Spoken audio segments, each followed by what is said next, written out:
I want to talk about the Young Republican National Federation. Vile, leaked chat messages show leaders of young Republican groups allegedly called black people monkeys, gushed about their love of Hitler, and spoke graphically of raping their enemies and driving them to suicide, which were reportedly made by young Republican leaders via Telegram over the course of several months. According to the messages, Kansas Young Republicans Vice Chair William Hendricks, who is white, used variations of the N-word. Then chair of New York's Young Republicans, Peter Junta, said everyone who didn't vote for him to become chair of the group's National Federation would be going to the gas chamber. Junta also reportedly said, "I love Hitler." He also branded an opponent from Maryland a fat, stinky Jew and called Arkansas Young Republicans inbred cow whether he was watching an NBA playoff game. "I'd go to the zoo if I wanted to watch monkey play ball," Junta responded. It consists of members aged 18 to 40. This is important because already they're saying, wait, these are just kids. Boys will be boys. These are adults. According to the group's website, the organization aims to recruit young voices to the GOP before training them and encouraging them to run for office. These weren't just edgy teens or some random,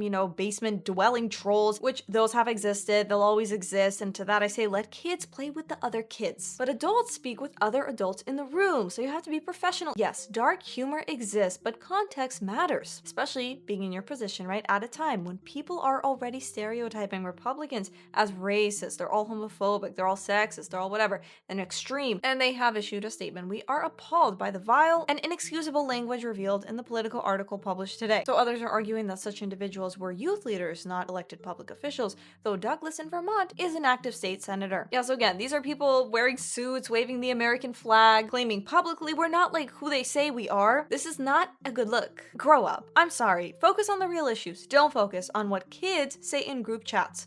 These are not children, Vance said, but the reality is that kids do stupid things. Okay, so we should call out those stupid things. Should we not? When it's from the left and when it's from the right. Especially young boys. They tell edgy, offensive jokes. That's not the problem. How they're doing it, where they're doing it, what kind of group chat they're doing it in. This is not how you want to represent this organization. Hi, what? This is common sense. Like, that's what kids do. And I really don't want us to grow up in a country where kids telling a stupid joke, telling a very offensive, stupid joke is caused to ruin their lives. Okay, so then every leftist who's making fun of Charlie Kirk's murder, is that just a stupid joke? Or should we also call it out? Now, does that mean they should be thrown into prison? No. Should they be canceled forever, never allowed to change, to grow, to apologize? Of course not. I don't believe in cancel culture, but they should be held accountable. Here's the thing, if you want to be taken seriously as a leader, you have to act like it. This happens on both sides. We can take a look at Jay Jones, who was a Democrat from Virginia. He had this very wholesome image, and then someone pulls up his past texts where he says that he hopes Republicans' children get killed,